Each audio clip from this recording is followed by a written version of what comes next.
Welcome to the Calm Cockpit, where pilots of all levels can find high-performance tools, actionable strategies, and access to professionals who can help you fly smarter and stress less. Today, we're joined by Jeffrey J.J. Madison, airline pilot and aviation author, for an in-depth discussion about smart pilots and the dumb things that we do in the name of flying. We all want to avoid mistakes, but today we're going to kind of flip that conversation around and instead dive right into our mistakes. We're going to figure out those key ingredients for not only avoiding, but really how to bounce back from our inevitable human failings. With JJ's help, we'll provide actionable strategies for overthinking, confirmation bias, mission pressure, and hesitancy. While we can't always avoid our mistakes, we can learn how to use them to build resiliency and safety. The Calm Cockpit podcast starts now.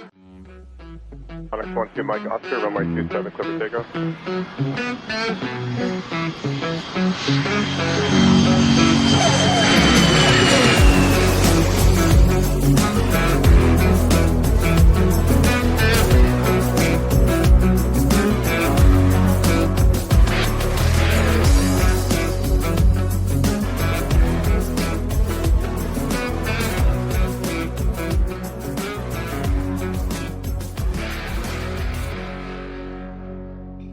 Hello, everyone, and welcome to today's episode. I'm Geeta Brown, midlife student pilot and licensed yoga and meditation educator with about 30 years of experience teaching high performers how to improve their lives, but without adding stress. And I'm John Niehaus, professional pilot and flight instructor. Today is a really fun conversation with pilot and author Jeffrey J.J. Madison. I first got his book, Yikes, 100 Smart Pilots and the Dumb Things They Did, Yet Lived to Tell About Them, back when it was released in November. And I had this book, I read about half of it, absolutely loved it, laughed at certain parts of it. And then when we got in touch with him for the podcast, I said, wait a minute, I have that book on my shelf. And it was really kind of a nice full circle moment for me. And I really can relate to this idea of mistakes and the fear of making mistakes but more importantly, how we bounce back for them.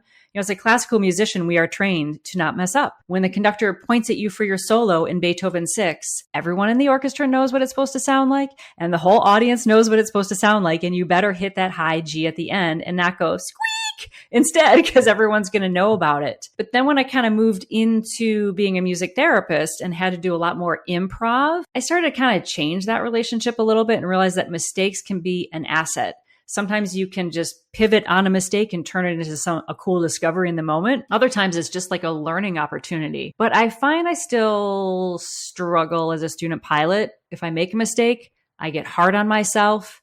And then my learning stops and I can get really derailed really quickly. So it's something I'm working on myself personally. That's why I really enjoyed this conversation. How do you do with it, John? Because now you're a professional. Your stakes are high. You got the fancy people in the back of the airplane. What's your relationship to messing up? Yeah, I mean, we feel the same pressure as pilots as musicians, if not even more so. I mean, it's maybe not center stage in front of a large auditorium of people, but at the same time, you slam that landing down and everybody on that airplane knows that maybe you didn't do your best. Mm-hmm, mm-hmm. So, you know, it can be very visible and makes you self-conscious. And of course, we go into simulator training anywhere from every 6 months to once a year. And it's easy to forget that training is where you're supposed to make mistakes. Great because point. That's where you're supposed to learn. If everything was perfect, we wouldn't need training. And so I am also in that same boat where as I progress in my career, I'm becoming more and more okay with screwing up, especially in that particular environment, because you just need to remember that, well, okay, I just did something in the sim where I'm fully safe and protected, and I'm not going to do it now in the real airplane. So Adjusting that mindset to, I'm going to take this experience with me the next time I touch a physical airplane, it's definitely helped.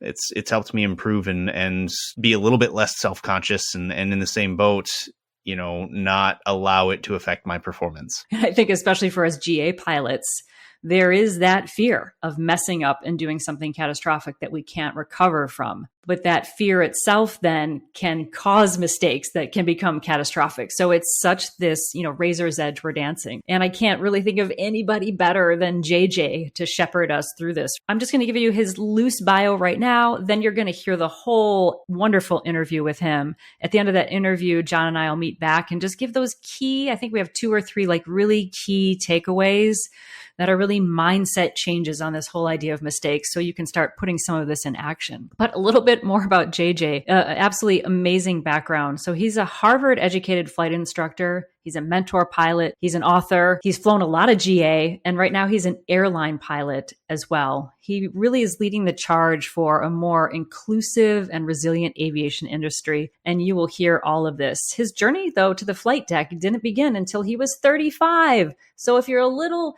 north of being a youngster, take hope, because he has an amazing story. He really dreamed of being a pilot since childhood, but it wasn't until he met a group of Black and female aviators, including 3 Tuskegee Airmen, that he really saw that an aviation career was possible for him. He then went on through his certificates and started flying professionally in the 2008 financial crisis.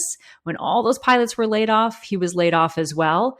But how about this? He kept his first class medical certificate current. He maintained his instructor credentials, and he stayed connected to aviation by writing these safety focused columns for General Aviation News and other aviation media as well. So for about 6 years, he had a column called Human Factors in General Aviation News, where he broke down real world pilot mistakes using NASA's aviation safety reporting system. And this is really where the book was born. But here's an interesting key to his story. His perseverance at maintaining his currency and all of his medical and all that paid off, because in 2023, at the age of 60, he was rehired as a commercial airline pilot. He could have taken something that could have seemed like a mistake and he turned it into gold. And now he's giving back. And you'll hear more about his book in the interview, but he's taking all of the proceeds from this book through his Victor Kilo Fund. And he's using that to create pathways into aviation for underrepresented youth and adults. And they, I believe, just gave out their first scholarship for flight training, which he felt like so great on that moment. So I think that's just a little sum up of the amazingness that is JJ. Well, let's get to our talk with JJ, and we will check back in when the interview is complete. Jeffrey JJ Madison, welcome to the Calm Cockpit podcast. Hello. Thanks for having me. It's really exciting to be here. Oh, we're so glad to have you. And of course, we're going to talk so much about your book, Yikes. But before we get there, I just wanted to get into a little bit more about you. I know we talked about your bio in the introduction, but I don't feel like that really gets us the sort of aura of you. So just as a quick kind of reference to our listeners, what initially drew you into aviation? And let's talk about sort of all the barriers, personal and external, that you had to overcome just to kind of be in this room with us. Well, okay. So I always wanted to fly. My dream actually was to learn how to fly and then either own or build my own airplane. I used to build model airplanes as a kid.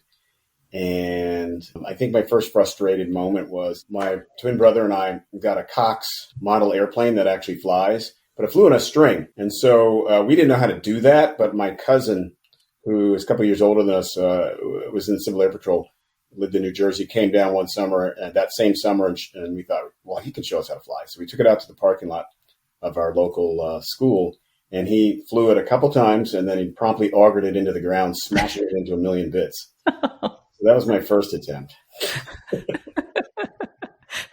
Womp, womp, womp. That's family for you. Come right in and crush that dream. That's right. That's right. And then maybe a decade or so later, I was working at Black Entertainment Television Sports, and I knew I wanted to fly. I wanted to learn how to fly. And I was gonna. So I saved up a month's vacation all in one chunk, and I went out to Leesburg Airport in Virginia to learn how to fly. And the short answer is I got 22 hours of logbook time. The gentleman was a Part 61 freelance CFI who always kept my logbook and never let me solo. And I showed up one day at the airport, and he had closed his shop and walked away. Oh, no. without my, yeah. So with your logbook, my logbook. Oh, It's 22 hours that I'll never get back. Every flight instructor listening to this right now just had like their heart like crushed. Like that's so horrible, so unethical. Wow. Right. So again, naive, not knowing anybody in the business, not knowing how to fly, not having any mentors or anything. I was deeply crushed, and so I put it off for another like 15 years or so. And finally, I was a writer in Hollywood at the time. Had been grinding away for about 7 years, and I had tiny little hits. Meaning, you can make a living in Hollywood barely and never have anything ever produced, but still work on scripts and get paid for that. And that was going on. But it was such a grind. I thought to myself, I've got to do something different, or I'm just going to die. So I got into freelance magazine writing while I was trying to figure myself out, and through that, found out about the California Black Aviation Association. And that was the first time I'd actually ever seen folks that looked like me flying airplanes in large numbers. And that got me kind of excited about the concept of at least getting my license through the California Black Aviation Association, which is based in Compton, California, by the way. And through that, I met 3 really elderly Tuskegee airmen who were still flying. And when I kind of lamented and told my story, they said, "Come on, son, we'll take you on our wing, show you how it's done." And that's how I started to really take flying seriously. I got my fixed wing private pilot license. They told me about Long Beach City College, which had for $11.50 a credit, an aviation professional pilot degree that allowed me to get a second degree. I didn't think I was going to become a professional pilot at that moment. I just thought if I'm going to be an airplane pilot, I want to be the safest kind I can be. And so I want to be in as structured an environment as possible. That's what happened. And Steve King, who was the department head at Long Beach City College, really did a great job of having the right mix of classes and bringing professional pilots in to talk about the industry. And I went on to get my CFI and my multi, then was very fortunate to, at that time, get caught up in the biggest hiring boom of the American aviation in the early 21st century. And how old were you when you first got hired by the airlines? Yeah. When I first got hired by the airlines, I was 37 years old. Yeah. I didn't start flying until I was 32 because of what we talked about before. This not seeing it and having 2 sort of negative experiences that didn't, I didn't have the resilience or tenacity at that time to go, well, that's just, I could just put that behind me and keep going. Right. Well, you also didn't have the right people in your life saying, come on, like you said, come on, son, we can do this. I think I saw a stat that something like 4% of pilots identify as Black. Is that correct? That's pretty dismal.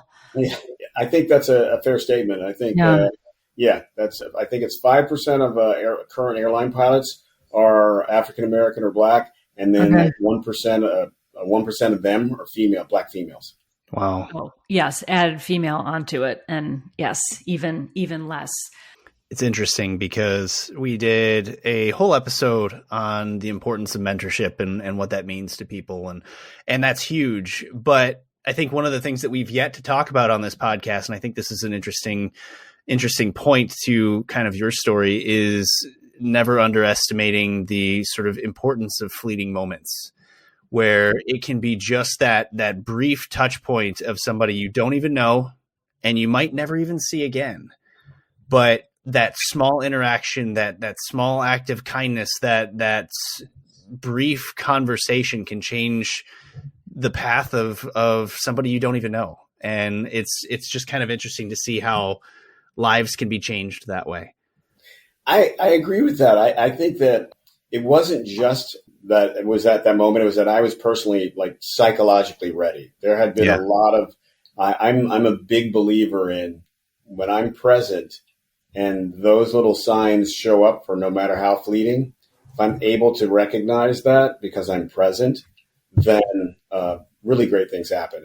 And I really encourage that for people to get present. And this podcast, and I'm not blowing smoke, is really a great way for people in aviation to get present and allow fleeting moments like that to come and enrich their lives. You happen to have written a really great book yourself that there's a lot of nuggets of wisdom and why I love your book so much, which is called Yikes, 100 Smart Pilots and the Dumb Things They Did Yet Lived to Tell About Them. is that it's not only your words, JJ, but it's also the words of our fellow pilots saying, here's where my mind wasn't clear. And that's some of the ones that we're focusing on today, really focus on that mindset and that clarity that you were just referencing. Here's where I wasn't clear. Here's what was distracting me. So we get the pilot's words, but then we also get your wisdom of all of your years as a writer, amazing Hollywood writer. Woo la la. I don't think we've ever had a Hollywood screenwriter on the podcast before. We got that, but we have those two coming together and really giving these takeaway lessons. And for all of our listeners, I really encourage them to get the book, because at the end of each little sort of mini lesson, there's questions for reflection. So you're not only getting a great read, a great book, but you're getting really a lesson in this sort of mindset mastery that you're talking about. So I think your book can be for some people that one moment in time where they hear something that changes the course of how they're going to conduct their flight operations. Nice. And I that's kind of the goal of it. As a flight instructor, that was the goal. So Yikes, hardly the title that you would think that would be appropriate for the cockpit. The reality is, these are taken from the NASA reports. I analyze them in a fun and easily digestible way. And the great thing about the NASA reports is that the pilot, the ATC controller, the flight attendant, the AMT, they lived to tell the tale. And not just to tell the tale, but also give us their perspective on, as you said, their mindset, their lack of presence of mind or their presence of mind in that moment. And so that we can learn, we can basically virtually hangar fly and not have to suffer the same fate and become calmer in the cockpit, ideally, because we can say, oh, I read about that. This is that situation. I'm not going to fall for that trap, mister. In doing the research for the podcast, I was thinking there was one, maybe two that were really, I think, apropos, but really I found 7 chapters minimum that are really, really, I think, relevant. I was starting with, there's a spouse in my head, and the idea that you get distracted because of familial issues, right? Mm-hmm. Either it could be a spouse, it could be a coworker, it could be a friend, somebody you care about. That's taking up enough of your brain that it's affecting how you do your job. But really, I discovered that in doing the research, like I said, cognitive dissonance is one of the chapters. Hesitancy was another. Overthinking. Presence of mind is a great one, because that one really highlights how people have the presence of mind. So not every NASA report is a negative that was done. It's somebody who reported something that they did in the moment that actually saved the situation and what their thinking behind that was. So those are great. Mm-hmm. Interestingly enough, lying is a way to have a lot of distraction in the cockpit and not be clear and present for what you need to be doing to operate an aircraft. And then the last chapter in the book is the case for not flying. And we talk about like building the resiliency and the muscle, the fortitude to be able to be at peace with not going, to say, yeah, this is a no-go. Go to the restaurant and have a story about the restaurant instead of having a story about the wreck. Yeah, we have to somehow be able to talk about this, and we have to be able to tell pilots that you're going to make mistakes.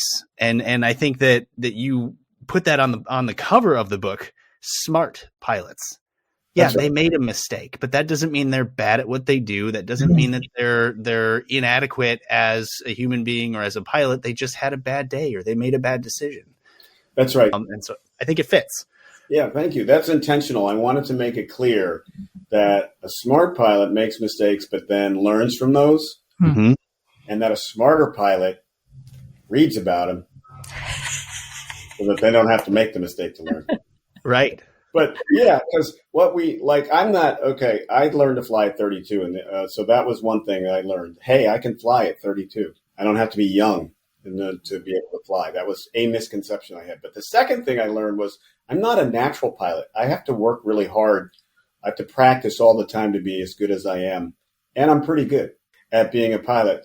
I wasn't a Chuck Yeager. I'm never going to be that natural born pilot.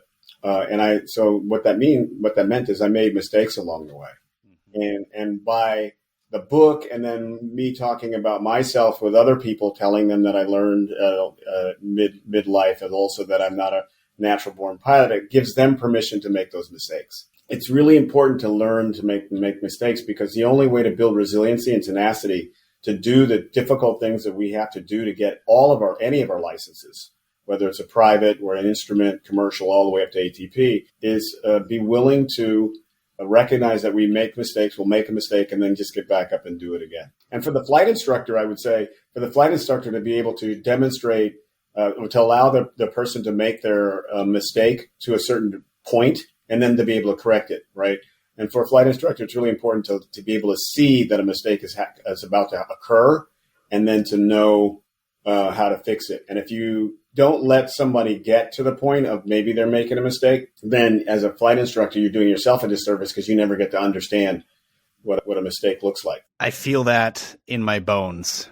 Because I am exactly the same way. I love it. I would classify myself as pretty good at it, but I also had to work really, really hard. And I had some friends that were naturals. And it is so easy in this industry to compare yourself to somebody who like never failed a check ride, or never had a lesson that went bad, or what? Chandelles are easy. I'm sorry. No, they're not.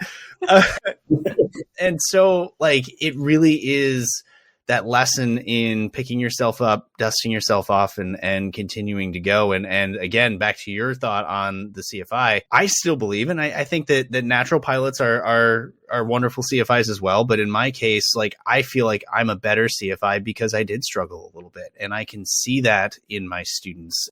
Are there, JJ, certain chapters in the book that I know you initially said like, oh, there'll be a couple that are kind of, fall under the theme of like this sort of like mental performance thing.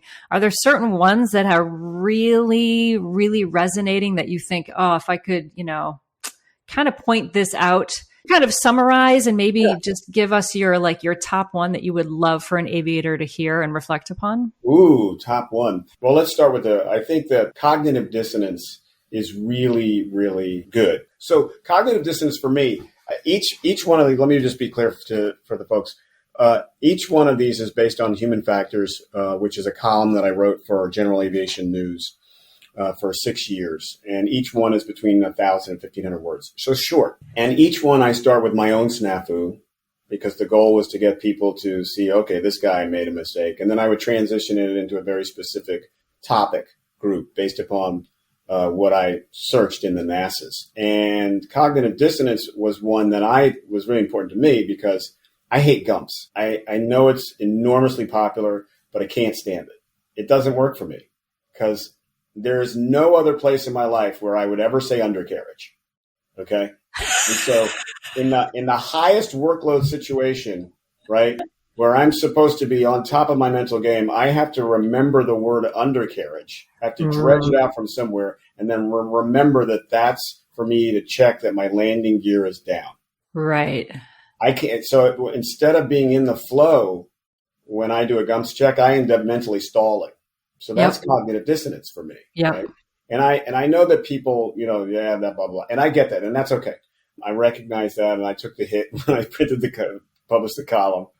But the point that I was making is that if you have a cognitive dissonance moment on the flight deck or in the cockpit, that could lead to some real issues. And one of those in the chapter on cognitive dissonance was a young guy who was being instructed by an onshore final. The instructor pulled out the logbook and started filling out the logbook because the lesson had gone long, and he wanted to get out of the airplane as soon as they landed so he could get to the next lesson. So the flight instructor wasn't even present in the cockpit at that point. The student didn't have the courage, resilience, or tenacity at that point because of their lack of aviation maturity to say, hey, you need to put that away. Yeah. We're about to land the plane. Yeah. I need you focused here. Yeah. Wow. So as a result, he tried to answer the question while flying the plane, and as a result, missed his gumps check. And so they landed gear up. Oh. So the flight instructor ended up missing his next lesson anyway. In trying to rush. Right. And the point of the cognitive dissonance as it relates to calm cockpit is that this young person didn't have the presence of mind to have boundaries. Right. To raise those boundaries, and then to say, pardon me, I really can't focus on that right now. Yeah. We're 500 feet from the ground.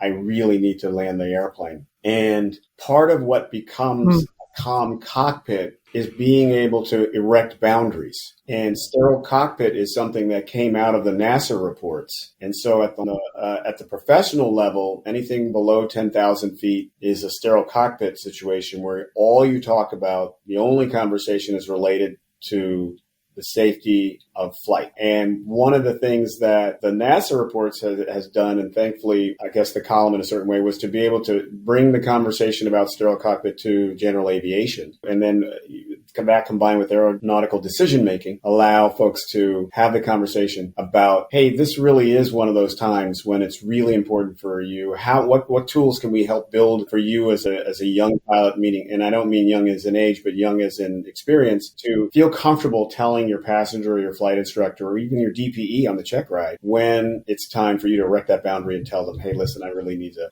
to make this altitude to land the plane right now. So can we just put that aside? It's so hard when you're in general aviation and you're pre-solo. I was told that, hold up your hand if you want quiet, but now I have more experience. I'm comfortable doing it. But back then you sort of have a power differential. That's your CFI. You're the student. And even though I'm older than my CFI, it doesn't matter. I'm respecting you as, you're my teacher. Right. So yeah, he used to test me and would just start talking at random times until I finally caught on.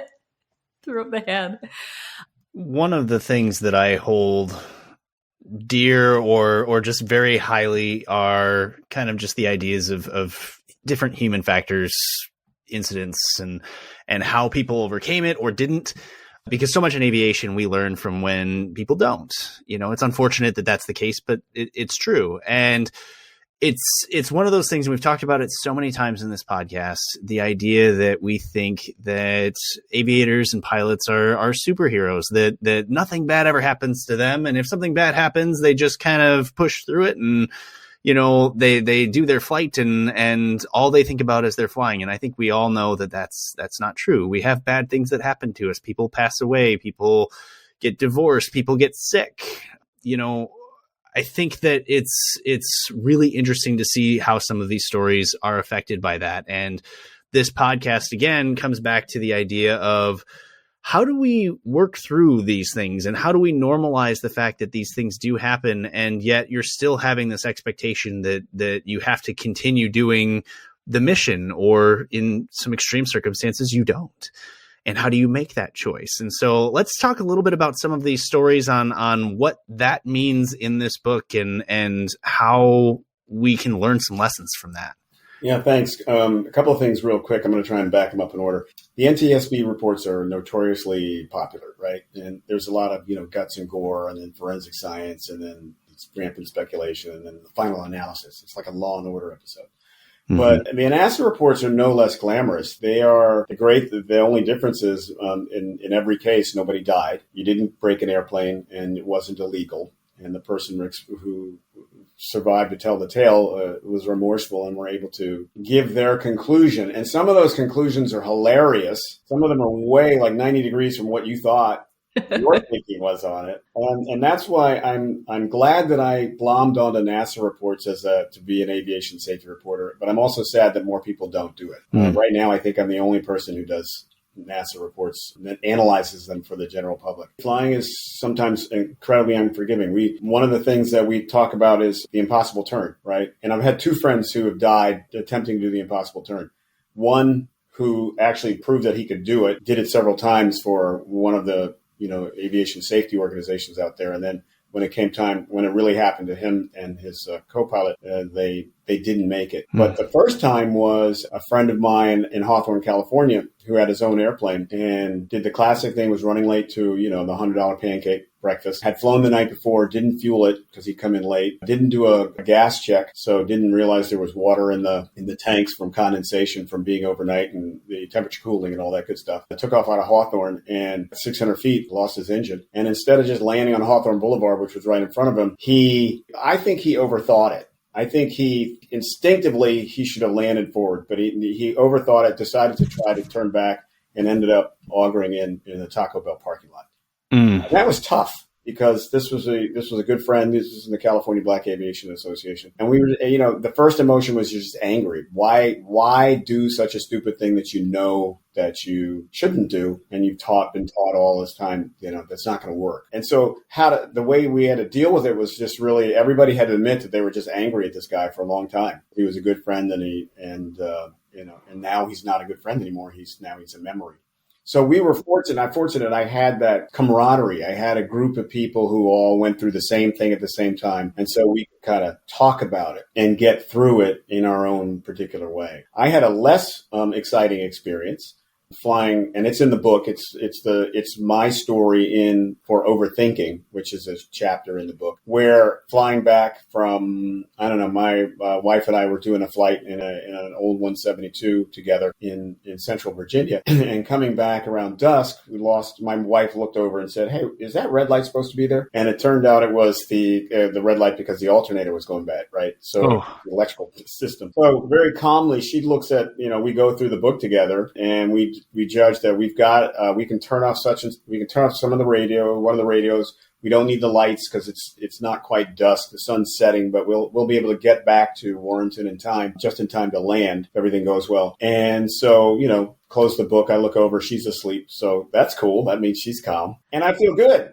because she's sleeping. She's not stressing. We're about 30 minutes away. We've got the fuel. We've got the sunlight. We're going to make it. We got a tailwind. But as soon as I get to the airfield, right, I'm within 5 miles of it. All of a sudden, I overthink everything, and I declare an emergency, and I'm going to come in with a tailwind. I announced that on the CTAF because of an electrical problem. And so I'm fully aware of this is what I'm going to do. And if I'm bothering everybody else and just inconveniencing, fine. Then a guy gets on the CTAF and he says, "Your airplane's flying. There's plenty of light. Why don't you just join the pattern with the rest of us and land?" And I went, in that moment, it broke whatever the overthinking cycle was in my head, and made me realize, duh, he's right. Yeah. And that's kind of the point, is in the overthinking part of this, that chapter, one of the things that they talk about, there's an example. There are two pilots on board, a man and a woman, a couple. They're married. They decided that the engine was stuck in full power.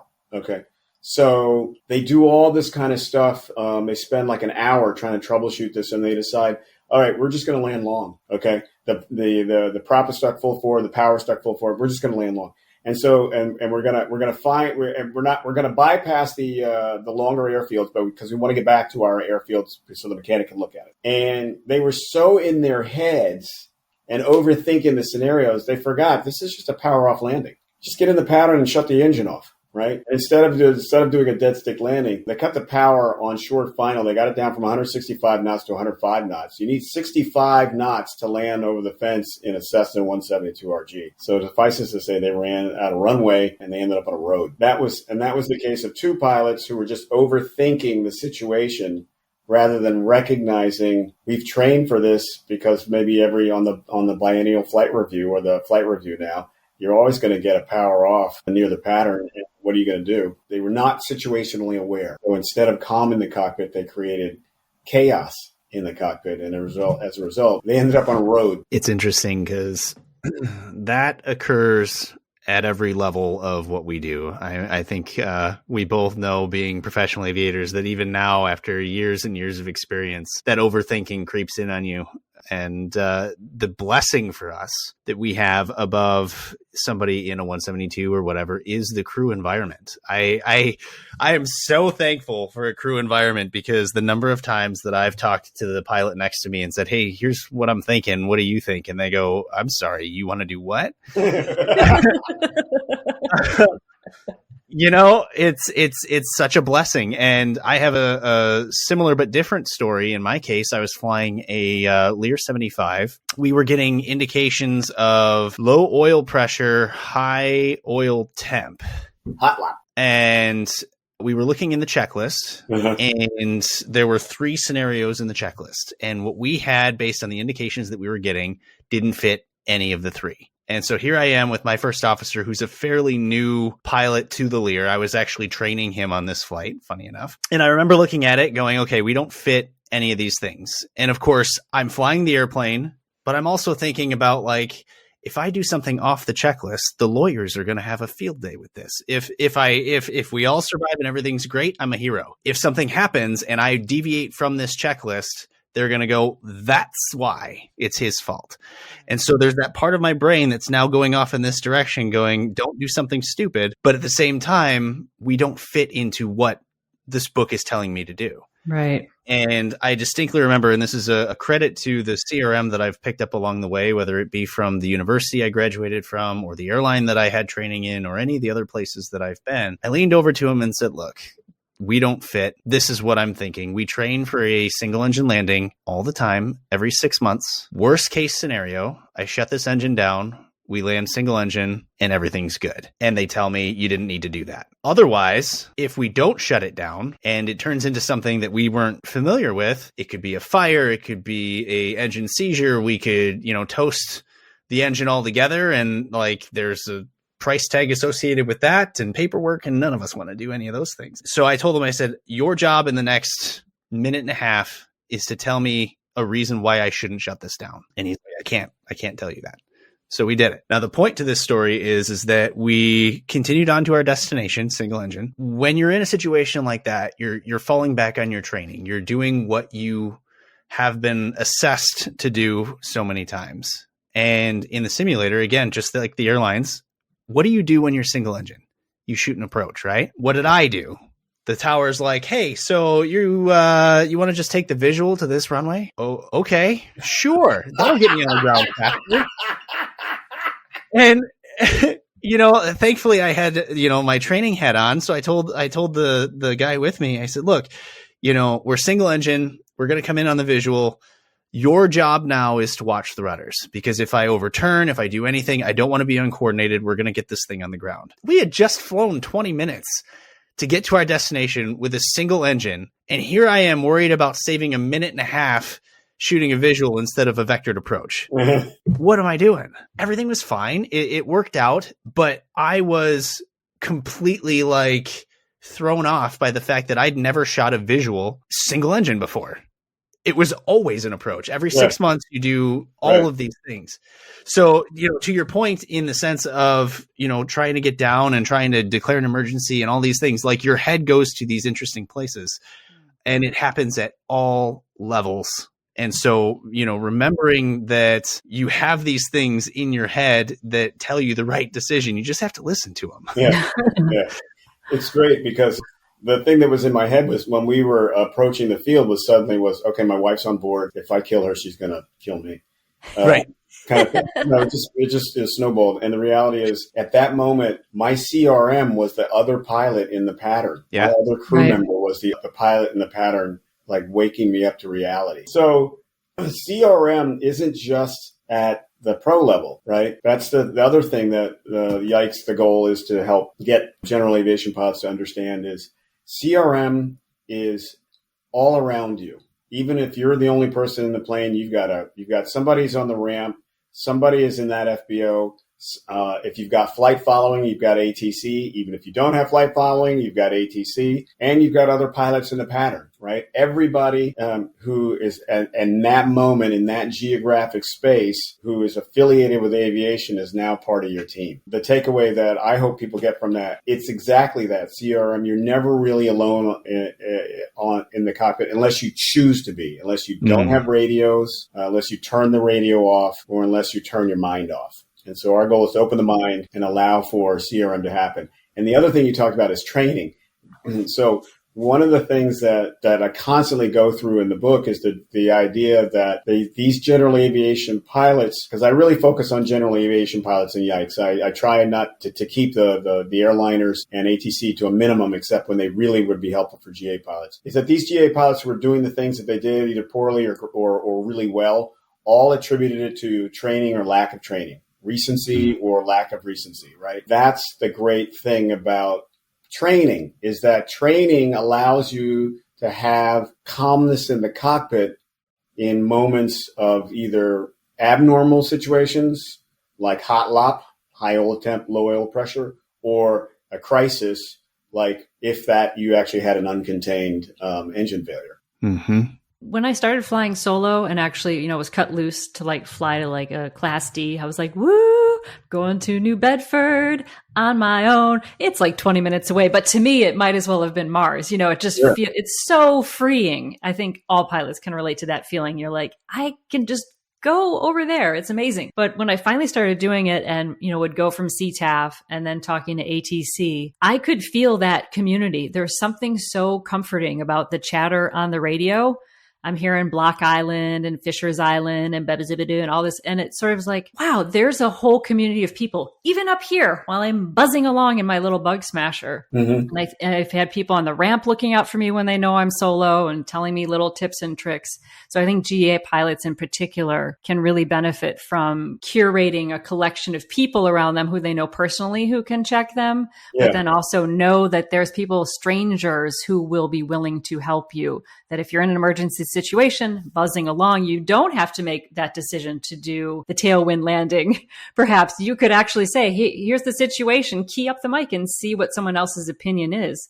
And it never occurred to me to run, and if I have time in an emergency scenario, to reach out to ATC or someone on the ground and say, hey, here's what I'm thinking. It's not a dire emergency, but any other opinions, just to see? Why not? As long as I'm not clogging up the airway and I have, the mental capacity to do that, I think that's an interesting strategy. Reach out for the slap across the face. That's right. Am I about to be a bonehead? Can someone check me here? That's right.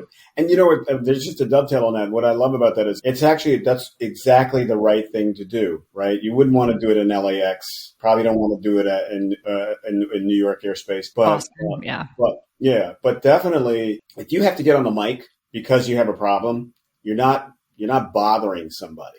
Well, and it's the same issue of how many emergencies aren't declared as emergencies because the pilot doesn't want to inconvenience others or doesn't want the paperwork, which, guys, there isn't any. It happens all the time. And so to Geeta, for you, if it is something significant enough to be an emergency, clog that frequency all you want. Yeah. That's exactly what JJ said. That's what it's there for in an emergency. Everyone else takes a back seat. That's right. And that is a great segue to one of the chapters in my book, Hesitancy. And it's all about not wanting to declare an emergency because, as you said, people don't want to do the paperwork, of which there is very little, if there is ever any. Mm-hmm. And two, they don't want to look weak. And the reality is declaring an emergency makes you actually stronger because now you got everybody's attention focused on you to help you solve that problem, right? Mm-hmm. And there's the old joke, if you're at a party and there's a pilot, how do you know the party's half over? He'll stop talking about himself and start talking about his airplane. It's not like pilots are introverts, right? So it's not like, I don't want to disturb anybody because I'm flying. That's really not part of our nature, generally speaking. But people suddenly get locked up about declaring an emergency. And so there's a couple of stories in the book about how ATC decided to declare the emergency for the pilot because of the situation. And then ATC then filed the NASA. And so that's how we got to learn about the situation. Declaring an emergency, there are two things to remember. One, if there's any paperwork, it's very little. Most of the time you don't. And two, you can always undeclare the emergency. Ooh, the situation is resolved. You can undeclare an emergency. I guess that makes sense. That gets rid of that black and white thinking. I think some of it, this is like my yoga therapy hat on. Some of it is the unwillingness to look at our stuff because we're afraid that, once we start looking at the darkness inside, it's going to get worse. It's the same thing. If I say, yeah, I'm sick, I'm about to throw up, it's going to make me throw up. Or if I say it's an emergency, like that has a psychological effect. I'm not going to be able to handle it. Whereas if I work on denial, I can just keep flying the plane and keep on with my confirmation bias that everything is okay. There's like a hesitancy for us to sort of admit that things have gone in a not helpful direction. And I know this is true because I've been a part of a crew that declared and then undeclared. And also I know it's true because it's in a pilot did it in a NASA and then also ATC backed that up. That if you declare an emergency because you feel like there's a situation that requires a lot of help, coordination, and some clear airways, then that's what you'll get. But if you're able to resolve the situation and then continue the flight normally to your destination, or even to an alternate or diversion, if you undeclare, then what you've done is now you've relieved the burden of ARF, airport rescue fire, to show up at your door when you land, relieve the burden of dispatch and ATC to assist, because you've got the situation back in hand. Interesting. It is funny. I hope, for all the aviators out there, I wish you a career of safe flying, and hopefully nothing bad ever happens to you.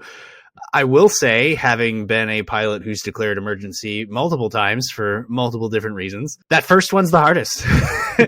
Once you do the first one and you get down, and like in my case, I think the first one might have been the engine failure that I had, and we got to see some cool fire trucks and flashing lights and stuff, and the chief fighter came up, and somebody from the airport showed up at the door, and they said, "You good?" I said, "Yeah." And here I am, waiting for that mountain of paperwork, because nothing scares a pilot. Like, you can give us fires, you can give us depressurization, but don't give me a stack of paperwork. and he was just like, "You good?" I said, "Yeah, all right, have a good day." That's it. Wait, what? That's it. It's interesting how the brain will go, well, this is the safer option, but it's going to lead to more work tomorrow, so I'm not going to do that. Right. Because don't say it out loud, but our pilots aren't inherently lazy. Right. Well, and one of my really good friends, Gary Reeves, Gary GPS, guy in the pink shirt, Reeves, is a huge advocate declaring an emergency. And he wears his instructor hat on that all the time, and listening to him speak about it, it was one of those things where I was early enough in sort of my career at that point to go, that makes a lot of sense, because as a student pilot, you're just kind of afraid of it. Like we've already talked about, there's this gap of if I do this, it's real. And also I'm going to maybe get in trouble. Or if it's not an emergency and I declare an emergency thinking it is, somebody's going to tell me I'm wrong. Just kind of having that conversation and understanding, especially from what Gary says, it definitely helps kind of break the seal on that a little bit. Yeah, that's like the decision to not go, right? Declaring an emergency in some people's minds is a sign of weakness. For others, having to decide not to go is a sign of weakness, right? Because we're taught, as you said, Geeta, at the beginning, that we're just able to handle it and just push through. We're press on and make it happen. But pilots aren't inherently built that way. We're built as human beings. And we make these mistakes, and then we tend to lean into ourselves, right? We don't lean against ourselves. So there are two chapters that talk about that. Lying is a big lean into yourself thing. Sadly, pilots have a habit of thinking that we're actually better than we are in most situations, based on past experience, regardless of the recency, right? And so with the decision not to go, right, that's really hard, because we are very much mission oriented, regardless of what kind of a person you are. But if you're a type A, B, or C, it doesn't matter. We all tend to be mission oriented. What you learn as a pro is you learn that abort and diversions and alternates are all part of the mission. But when you're coming up as a young pilot, as a new pilot, as a general aviation pilot, those sometimes get lost. They are part of the flight plan when you first learn about flight plans and cross-country navigation and stuff, but they tend to kind of go away the more experienced one becomes as a pilot. This is just my observation. I may be wrong, but what I have seen is that it becomes harder and harder for a person to say no to going. And even as professional pilots, because then as a professional pilot, we think, it's mission-oriented. And if you're 121 pilot, there's a lot of pressure to go, because you have passengers behind you. And if you're a 135 or 91 pilot, you got a tremendous amount of pressure to go, because you've got high net worth income people sitting in the back who are they're there for a reason, and it's not to sit. And so one of the tools that helps us, it's not in the book, that's my fault, maybe it'll be in the second, in the follow-up, but is the flight risk assessment tool, right? Because it helps give pilots the gumption, see what I did there, to be able to say, sorry, I can't go. I mean, this piece of paper, this interactive app that I'm using, the flight risk assessment tool, says we're in the deep yellow and the red. We can't go. I'd love to help you, but I can't go. Until we get the, sort of the tenacity, resilience, and the boundaries built up from experience and just self-awareness to be able to say, sorry, you can't go. And that's even saying, sorry, I can't go to the person in the mirror. It's interesting. For as much as human beings want to consider ourselves unique, our experiences are so similar. And I've got 2 points to this. The first actually comes from the former board chair at NAFI. And I've told this story many times before, but it's one of the most sort of profound things I think I've ever heard. I was brand new at the National Association of Flight Instructors. I was working Sun and Fun, the fly-in convention down in Florida. And we had a member come up, and this member was talking to us about various emergency situations. We're kind of giving us some what ifs. And they were talking about, a departure, and like, I'm getting ready to go, and there's weather, and there's this, and there's this, and Bob, of course, in his cowboy hat, he stops the person mid conversation. Whoa, stop. And he goes, okay, do you have your checklist on you? Guy goes, yeah. I want you to look in your checklist. I want you to just peer in there and see if you can find me the emergency takeoff checklist. And the pilot doesn't even think about it. He goes in there, starts flipping pages, and he's like, emergency landing. No, there's no emergency checklist. And Bob goes, you're darn right there isn't. And he's like, there is nothing so important that you've got to get off the ground right now based off of any of those circumstances that you're telling me about. Yeah. Stay on the ground. Yeah. And like that was probably 15 years ago now. And it has stuck with me ever since. And again, so many of these things that we talk about, it doesn't matter whether you're in a 172 or a 777, like it makes so much sense. Yeah. And shortly after that, a few years after that, again, I was flying Learjets. I was brand new to the 135 charter company, and the pressure is absolutely real. When you're sitting on the ground and you're in a classroom and you're learning CRM, and you're like, here's the NASA report of this guy who did this thing. And you're like, that was stupid. Why? I'm never going to do that. Like, I'm just going to tell the passengers I'm not going to go.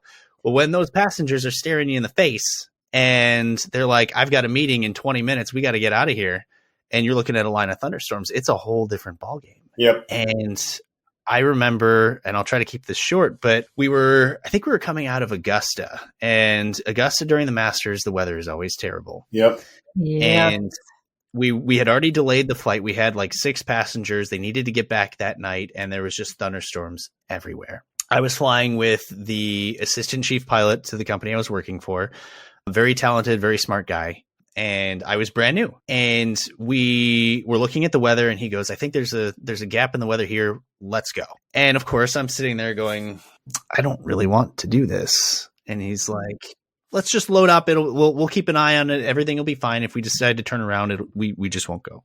Okay. So we load up, holding short of the runway, and actually we're taxiing toward the hold short line. And I said, Brian, are you sure about this? And like that in my head, I'm like, I don't want to do this. But the words that came out were, are you sure? Just hoping that he's going to go, yeah, we shouldn't do this. He looked at me and he goes, yeah, I think it'll be fine. Holding short of the runway, he looks at me and he had the sort of CRM mind frame of, well, what do you think? Yeah. And I swear to you, if you've ever seen The Wonder Years, this is that moment in The Wonder Years where the video pauses and the narrator comes up and goes, and this is when the first officer knew they were going to die today. Because I went, I think it'll be fine. We took off into essentially just a thunderstorm.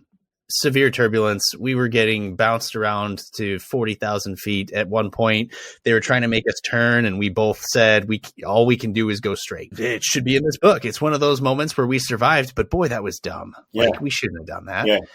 And that pressure can get the best of you if you really aren't being honest with yourself. We make the case in Yikes. You've actually helped me in this moment. I wrote the book thinking people are going to read this and they're going to come away smarter pilots. But really, I wrote the book. It's going to be out there. It's there for pilots to look at and say inwardly, I would never do that. And then I have to recognize and be willing that they may still go out and do it. I'm just exposing you. What's the phrase here? I can bring a horse to water. I can't make a drink. But at least it's out there, right? Yeah. And I really want to thank you for sharing that story, because that story is frightening and way too common, right? Yeah.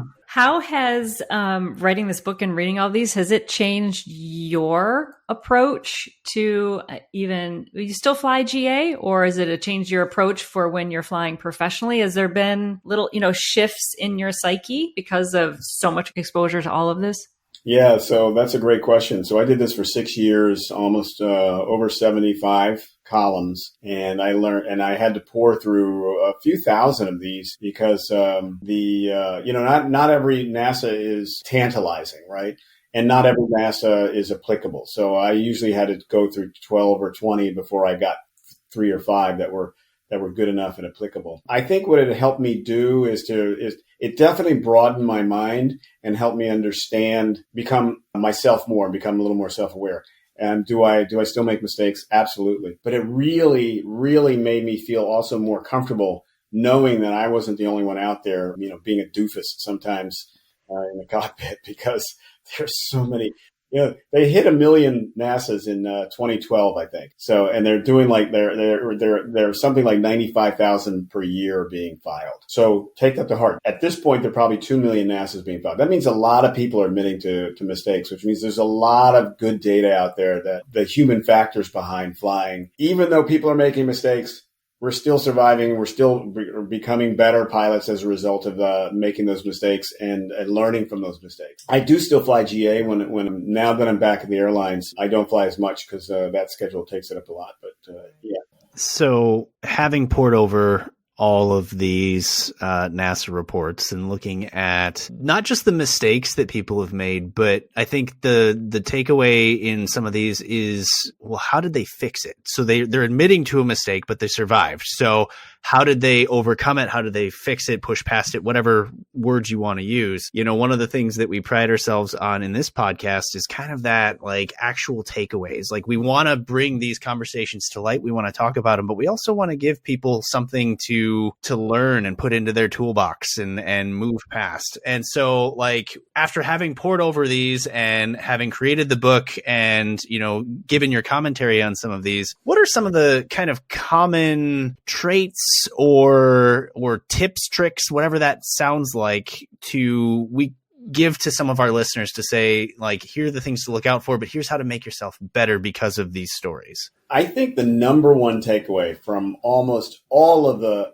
NASA reports that I analyzed and researched over the years is that everybody laughed at themselves in hindsight. Everybody realized what a dope they were. And we're happy to tell you. And I think as long as people keep their sense of humor about themselves and are certainly self-deprecating in some way, then that's the thing psychologically that keeps human beings open to learning, right? My experience has been once I've lost my sense of humor about a situation, I stop learning. And totally. That's one of the reasons why I love reading NASA reports over NTSB reports. NTSB reports aren't funny. NTSB reports are stark and sad and grim. You talked earlier about this, John, that, human beings like to think we're unique individuals, but the reality is we're all creatures of habits. Aviation is a series of patterns. Accidents are a series of patterns. Incidents that you see in NASA, they're all a series of patterns. They all follow specific things. There might be 25 or 50 different patterns, but they're all there to be seen.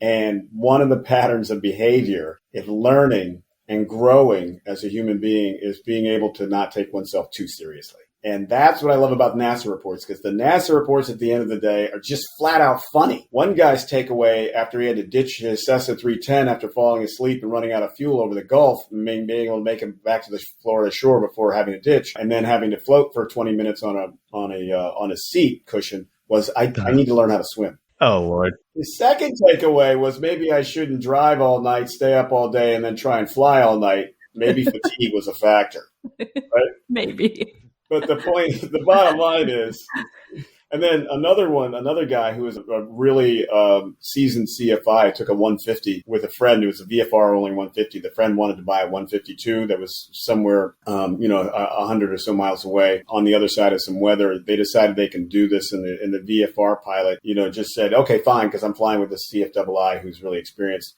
And even though it was a VFR only plane and they had their portable with them, they got into a whole mess. You got to read the book to find out what the mess is they got to. But at the end of the day, the CFII's NASA conclusion was, I have never done anything so stupid in my life. And we did it just because we wanted to see a plane that other people wanted to buy, and we wanted to get to it first. So again, having the self-awareness at the end of the writing, the NASA report, and just before hitting the submit button, for all of these pilots, these AMTs, the ATC, and flight attendants to be able to kind of laugh at themselves and point out the foible, and then deliver to us the lesson. It's just such a delight. And I really am grateful for people who participate in NASA reports. And I'm so appreciative of people who are willing to be vulnerable in the moment for the sake of others, and specifically for the sake of general aviation community, to make us humbler, safer, and stronger. This notion of humor, I love this. I did humor is sort of like the key takeaway. I did a project once where I was interviewing masters across a bunch of different fields to find like one of the key defining characteristics of experts in martial arts, in music, in education, et cetera, et cetera. It was great. I got to meet all these really cool people and do these interviews. One of the number one things, though, that I noticed about all of them was their sense of humor about themselves, about whatever craft they were offering, whether it was, writing or teaching or music or yoga, whatever. They were all also had a sense of humor, didn't take it too seriously. And they all had this lightness about them. And I would notice all of them working, particularly the educators, with their students. When their students got really serious and all involved, but they would just crack a little joke and the student would laugh, and it was like the tension would dissipate and then the learning would occur and things could move forward. I think as aviators, we are so hard on ourselves. That's why we're good, because we're hard and we're tough. And maybe talking about myself, but not that I'm good, but that I am hard on myself. But I catch my instructor doing that a lot with me, just little moments of humor that break up that being too hard on ourselves. So I love this. Laugh more. Don't take yourself so seriously. And that actually improves your outcomes in your performance. Doesn't all have to be just, straight laced with the hat on and the tie way up, choking off the neck. Lighten up is actually a sign of high intelligence. The thing to remember, though, is just because you don't take yourself seriously doesn't mean you're not taking your craft seriously. Exactly. Very true. Some people mistake that, right? They conflate that. And this is where the three of us are here to let you know, is that you can take yourself unseriously while still taking your craft very seriously. Absolutely. Exactly. It's going to help you in the long run. I think levity is important, and just knowing when it's appropriate and when it's not. And that's a sign of maturity as well. And that's, again, what the NASA report submitters, the reporters, actually are showing you, right? That they're showing you that the maturity they displayed by being vulnerable in talking about the situation, putting it on paper, and then being able to have a conclusion that was either funny, made fun of themselves, or made light of the situation. Just to get back to the very beginning of these, back in 1975, when NASA reports were first introduced to the flying public, they were only with the FAA. And for the first 6 months, 0 NASA reports were filed. They were called any mouse or anonymous reports. And ALPA and the FAA realized, or rather ALPA told the FAA, if you want pilots to do this, you need to send this to a third party. So NASA Ames research facility was already doing human factor stuff. Linda Connell, I think, was running that at the time. And so they approached NASA, and so after some negotiation, that's when they set up NASA reports as they are now, the Aviation Safety Reporting System. If you submit a report to NASA within 10 days of the incident, so that is kind of key, either 10 days of the incident or being made aware of the incident. It wasn't illegal, you didn't do it on purpose, you didn't kill anybody to break a plane, you express remorse. It goes to NASA, they de-identify it, so anonymize it, and then they make it available. Then suddenly the NASA reports took off. They were reintroduced in 1976 and they took off. The vulnerability it also provides some protection for the pilots too. That's right. It's a get out of jail free card if you adhere to all of those. And the last one that I sometimes forget is you can't have had an incident or a violation within the previous 5 years for the same thing. And they are limitless. I see Yikes 2, Yikes 3, Yikes 4, Yikes 5. You're going to have a whole series of these. In the next 20 years, it'll just be a whole shelf in my library. Yikes again. Now, JJ, while we start to wind this down a little bit, are there any other points or stories that we have missed that you want to share about the book? And of course, tell us a little bit about the really important charity behind the sales and the proceeds of the book as well. I think if I told you more, of course, I could sit here all day and regale you with stories and bore you to tears. But if you don't buy then the charity, the whole purpose behind it's not really going to work. So I encourage you to buy it. And this is the reason. I did human factors for general aviation. And then I wrote Yikes specifically to create flight scholarships, flight training scholarships, and other scholarships for under-resourced Civil Air Patrol squadrons, flight schools, and STEM groups. And it all got started because back like 2019, 2020, I saw a video article by Ron Mott, former NBC reporter and a private pilot himself, about Eagle Flight Squadron, Inc. in East Orange, New Jersey. And it was started by Reverend Russell White, who is a pastor but also a truant officer. You know, the guy who, if you're skipping school, shows up next to you and taps you on the shoulder and says, come with me, son. So he was out one day doing his job, and he came across 5 high schoolers who were skipping school, and he said, I got 2 choices for you. I can take you back to the principal's office and you will get suspended, or I can take you flying this weekend with your parents' permission over East Orange, New Jersey, get a new perspective on life. And they were like, man, you can't fly. You're black. So he said, well, listen, I can. I'm in the Air National Guard. And if you want proof, let's get your parents' permission to do it. So they did it. And he saw that he'd blown their minds and realized, like, I can't just blow kids' minds one time. I have to get my act together and do something to help them. So he started a flight school in the basement of his church. And when I saw that, I thought, wow, this is really cool. What can I do to help? And it took a couple of days because I was thinking, I can give him a few dollars. We'll see what I can do. Maybe volunteer some time. And then it hit me. Wait, I've got these columns. I can take the best of those columns and I can write a book. Yikes! 100 smart pilots and the dumb things they did, yet live to tell about it.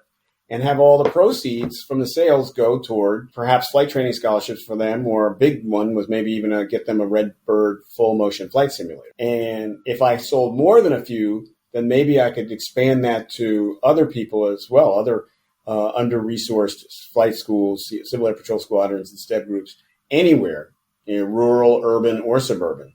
And so that's what started it. And I started the whole process. I got it together last year in 2024 and started Victor Kilo Fund with my wife. And it's a nonprofit aerospace education foundation. And we call it Victor Kilo Fund because Victor Kilo is Greek for 1,000 victories. And anytime you do something that's meaningful in your life, it usually takes about 1,000 little victories to get there, right? So that's why we named it that. And we started selling the book in late, I guess November is when you picked up your copy. So thank you for being one. You're welcome. And we've been selling it ever since. And back in, as of June 2025, so June 14, 2025, we called Eagle Flight in late May and told them, listen, we've got enough sales that we'd like to present you all with a $5,000 flight training scholarship. And they said, wow. Okay. So on June 14th, while they were celebrating their 50th anniversary as a nonprofit flight school, we went up to Newark, New Jersey and presented Eagle Flight Squadron, Inc., our very first $5,000 flight training scholarship to them. And it was really just full circle moment for me. And it was emotional in ways I cannot describe. I've never had such a nice feeling. And it's going right into that left seat with those young aviators who are hopping in planes and flying. I mean, it just continues on and on. What an amazing mission for a book. I mean, they say I'm going to get more spiritual.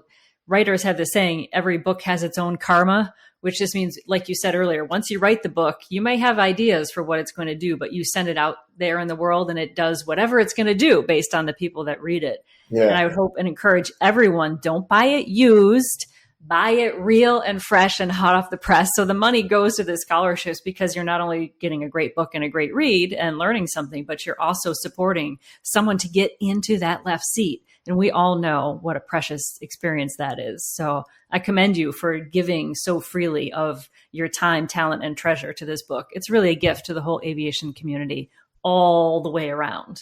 Thank you, Geeta. Thank you. That's really special. And I really appreciate that from you. You're welcome.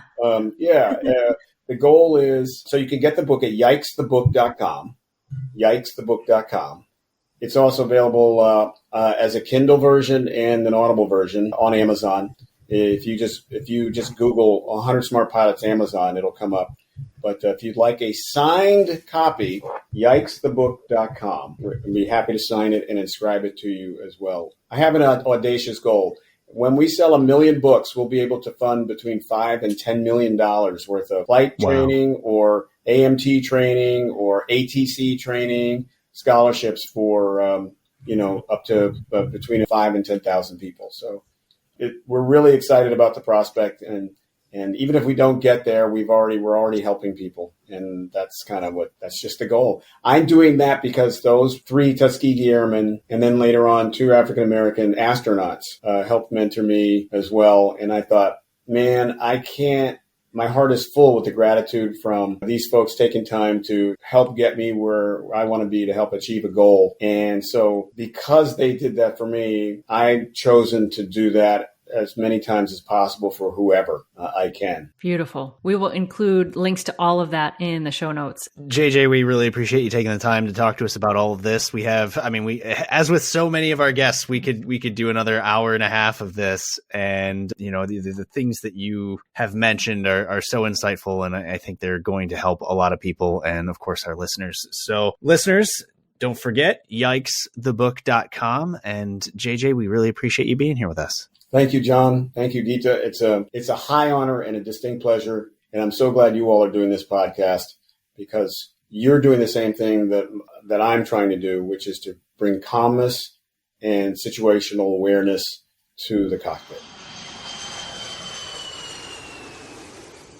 What a super fun conversation. And what I loved about it, it was super deep. We covered a lot of really heavy stuff, but it never felt like it got too esoteric or too theoretical. Because like a lot of times that human factor stuff gets like really tangled and what we should do, what we shouldn't have done, or how that pilot messed up here or there. But I found across all fields that like those greatest masters, they tend to focus on simple solutions and keeping things light because it keeps things moving forward. And I feel like just the way JJ is, it kind of feels like he's a great example of that humor and lightheartedness only reveals like a mastery and a seriousness of the topic. So let's break down some of the key takeaways so you guys listening can start to decide what you want to put to action today. And JJ's key takeaway in all of this, and I'll make sure that I read this correctly so that you guys have his exact words here, but everybody laughs at themselves in hindsight. He says they realize what a dope they were in the moment. As long as we keep a sense of humor, this is the psychological thing that keeps humans open to learning. One of the patterns of learning and growing is to not take ourselves too seriously. Just because you don't take yourself seriously doesn't mean you don't take your craft seriously. So it's so important to be able to laugh at yourself or laugh at your actions as long as nobody was hurt, as long as nothing was damaged. Whew, boy, that didn't go well. Let's see what we can do better moving forward. And I think that doing that, just as he says, it doesn't mean that you're not a professional. It doesn't mean that you don't realize that, wow, that wasn't great. It just means that you're able to move on and not focus on allowing yourself to fall behind the airplane, especially in a moment where maybe things aren't done yet. You're not done until you pull into the chocks. So yeah, just staying ahead, staying with it, regardless of what happens is just so important. It can really snowball. I mean, that's the way my brain works. If I start to perseverate on something I just did wrong, then I'm focused on that. And then it can snowball because then I make another mistake. And before you know it, it's like the whole situation is just derailed. And there's something really powerful about being able to catch ourselves in that cause and effect moment. So we have a cause, which is like we make a mistake. If the effect then is that then we start with the self-doubt and,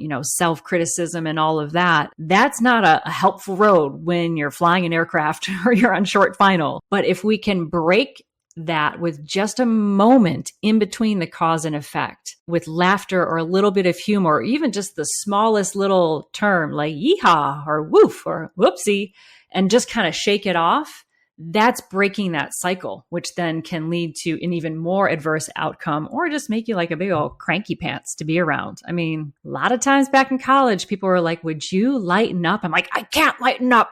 I must get it correct. That perfectionist kind of thing is not a fun colleague to be around. It can really like dampen down, I think, that like crew resource management. So there's times to be lighthearted, even if it's in your own mind. You don't always have to show it to other people. you can lighten up internally, and that can go a long way. That was his key takeaway. He also has, we covered so many of these, right? Like the things you want to sort of do in your life to have this resiliency, bouncing back from mistakes, and that he really found in those reports. So having presence of mind and self-awareness, understanding your own tells for having issues, having that resiliency and tenacity, finding mentorship and reading these reports as a form of mentorship, having your effective crew resource management. He talked about making sure that you're keeping up with your training. One that I loved was his willingness to declare and undeclare an emergency. I mean, what else didn't he cover? He covered community support, and he also mentioned that flight risk assessment tool as a way of giving yourself that sort of checklist out for making better decisions. One of the other, though, key ones, besides this having this lighthearted sense of humor, one of his key takeaways that he said he learned from all these reports is learning from mistakes. And here's his quote: "Smart pilots make mistakes, but they learn from those. A smarter pilot reads about them so they don't have to make the mistakes to learn." And I love his point that these NASA reports are valuable for this because they provide insights into pilots' mindsets and how they navigated incidents, and they allow others to learn without experiencing the actual event. What's that thing, right? Like there's pilots, we love flying, or we love talking about flying. I think we also like reading about flying too. It's a form of talking, right? It gets our brains going. And his book, if for those of you who haven't read it, highly recommend it. It's humorous and lighthearted. And at the end of every chapter, he actually has like 2 or 3 questions to prompt you to think a little more deeply about it. So it's a really great like continuing ed resource as well. I think that could be a good call to action. Buy the book. Buy the book. Actually, buy several books. Don't just buy just one, because all the funds are going to a scholarship to help someone else fly. What could be better? I think so too. And it is yikesthebook.com if you're interested. Buy it directly from the source. And if I may say so myself in somewhat of a self-serving way. I mean, I think this is why these podcasts are important too. You can read about these stories, but you also, with us or any other podcast out there, aviation wise, I mean, the story, the verbal story of here's what happened to me is very similar to the usage of these NASA reports and reading what happened. We all like to have our war stories, but I think that in each one of those is a little bit of kernel of knowledge that can help prevent the next person from maybe making the same mistakes that we did. Along those lines, maybe write a NASA report as well. But if you are finding this show useful, it helps us out a lot too. If you leave that 5-star review, not only helps us, but I think it helps other people to find the show. It's kind of like the word of mouth thing. Just, especially if you're an Apple Podcast, just hit 5 stars. If you have a little time to write a few notes in there as well for an actual review, that's great. But we'd really, really appreciate it. It helps other people to find the show, and a rising tide carries all ships. And so if you have any stories yourself or want to share any ideas that you want to have for the podcast, please reach out to us. We're on all of the social media accounts, Calm Cockpit Podcast. And you can even email us at calmcockpit@gmail.com. We love hearing from you. And of course, the more ideas you have, the more episodes we can create. So please reach out. And I guess with that, fly smarter. And stress less. Airbus Air 1 departure is Airbus 321. Traffic holding crossing runway 33 left, clear to